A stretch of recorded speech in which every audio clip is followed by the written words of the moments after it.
الرحمن الرحیم۔ انسان دنیا میں کس طرح زندگی گزارے، اس کے لیے قرآن کریم میں دو قسم کے ماڈل بتائے گئے ہیں۔ ایک جنتی ماڈل ہے، دوسرا جہنمی ماڈل ہے۔ جنتی ماڈل ملکوتی کردار پر مبنی ہے، یعنی فرشتوں نے کیا کیا، اور جہنمی ماڈل وہ ہے جس کا نمونہ شیطان کی مثال میں ملتا ہے۔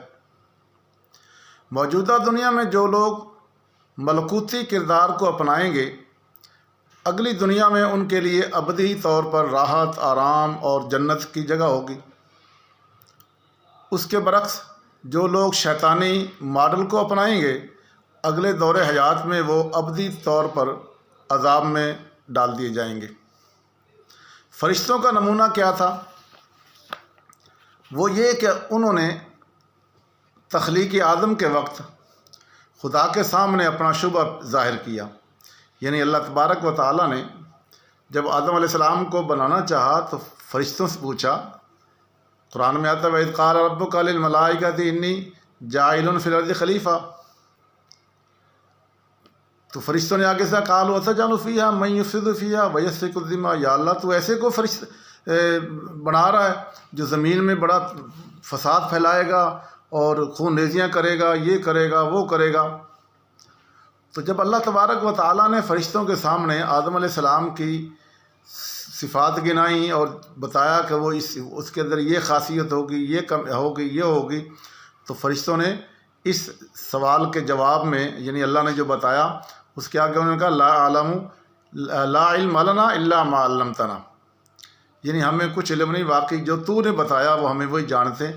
وہ اللہ تعالیٰ کی سیٹسفائی کرنے پر فرشتے راضی ہو گئے، ان کا اعتراض ختم ہو گیا، ان کی ذہن کی جو اندر تھی نا بات وہ نکل گئی اور وہ سچے ہو گئے، اور گویا کہ انہوں نے یہ اعتراف کر لیا کہ ہمارے شبے کی بنیاد جو تھی نا خود ہماری کم علمی تھی، نہ کہ اصل منصوبے میں کوئی نقص تھا۔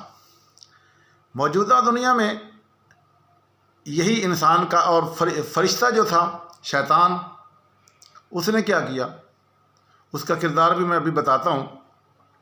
تو موجودہ دنیا میں یہی انسان کا خاص امتحان ہے، یعنی بار بار ایک انسان کو دوسرے انسان کے بارے میں شبہات، تحفظات پیدا ہوتے ہیں۔ ایسے موقع پر ملکوتی کردار کیا ہے؟ وہ یہ ہے کہ جب معاملے کی وضاحت کر دی جائے تو آدمی کو فوراً اپنی غلطی کا اعتراف کر لینا چاہیے۔ وہ کھلے طور پر اعلان کر دے کہ میں اپنی کم علمی کا شکار ہو گیا ہوں، دوسرے آدمی پر میں نے جو اعتراض یا الزام عائد کیا تھا نا وہ سراسر بے بنیاد تھا، نہ کہ کوئی واقعی حقیقت تھی۔ یہ ہے فرشتوں کا کردار۔ دوسرا ماڈل جو قرآن کریم نے بتایا وہ ہے شیطانی کردار، شیطانی ماڈل۔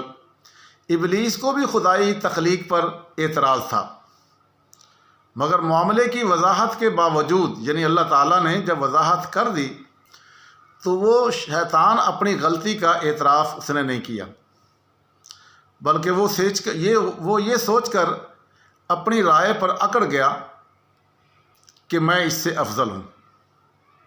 قال انا خیر منہ، میں اس سے افضل ہوں، تجھے اس کی ضرورت کیا ہے، یہ تو کچھ بھی نہیں ہے میرے سامنے، میں نے اتنے ہزاروں سال کی عبادت کی، ایسی حالت میں کیونکہ میں اعتراف کر کے آدم سے سامنے جھکوں میں کیوں؟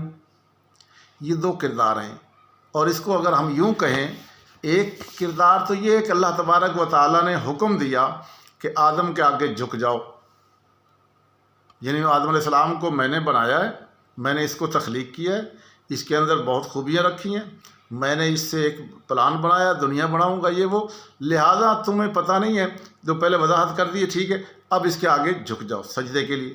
سارے فرشتے جھک گئے، اور شیطان کو بھی حکم تھا کہ تو بھی جھک جا، لیکن وہ اکڑ گیا۔ بزرگان دین فرماتے ہیں آج بھی یہی دو کردار ہیں۔ ایک بندہ اللہ کا، اس کے رسول کا حکم آ جاتا ہے کہ یہ نماز پڑھنی ہے، یہ روزہ رکھنا ہے، یہ حج ہے، یہ زکوٰۃ ہے، یہ تمہارے پڑوسی کا حق ہے، یہ جو اللہ تعالیٰ حکم دے رہا ہے میں اس کو جو مانتا چلا جاؤں، یہ ملکوتی کردار ہے۔ یہ گویا آدم کے آگے جھک جانا ہے، اللہ کے حکم کا آگے سرنڈر کر دیا ہے۔ اور ایک ہے وہ اکڑ جاتا ہے.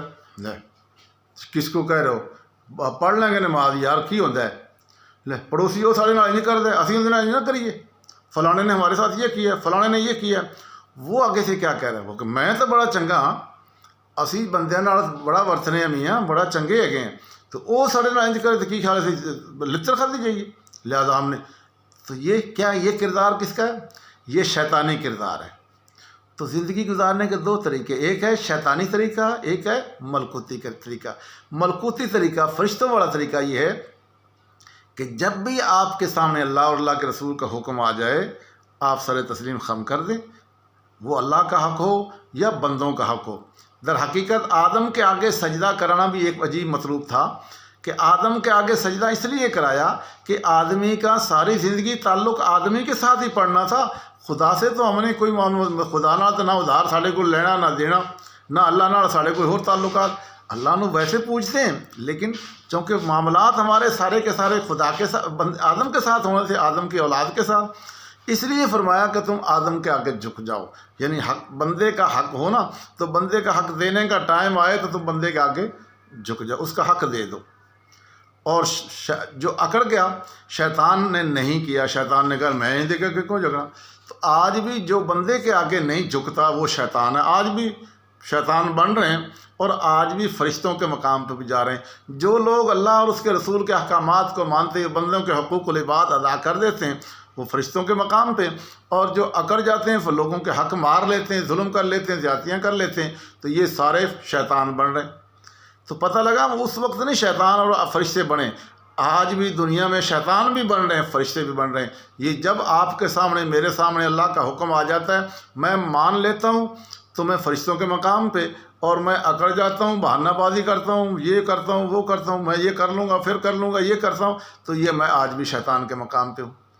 تو یہ اب آپ کی میری مرضی ہے کہ ہم اپنی زندگی کو فرشتوں والی زندگی ملکوتی زندگی بناتے ہیں یا شیطانی زندگی بناتے ہیں. تو جیسا ہمارا زندگی ہوگی, اعمال ہوں گے, کردار ہوگا, ویسا ہی مرنے کے بعد پھر ہمارا ٹھکانہ بن جائے گا. وہ اگر آپ نے اچھے کام کیے, نیک اعمال کیے جیسا حدیث میں قرآن میں آتا ہے, تو پھر جنت بہترین جگہ مل جائے گی. اور اگر شیطانی کام کیا تو پھر شیطان کے ساتھ ہی جہنم میں پڑے ہوں گے.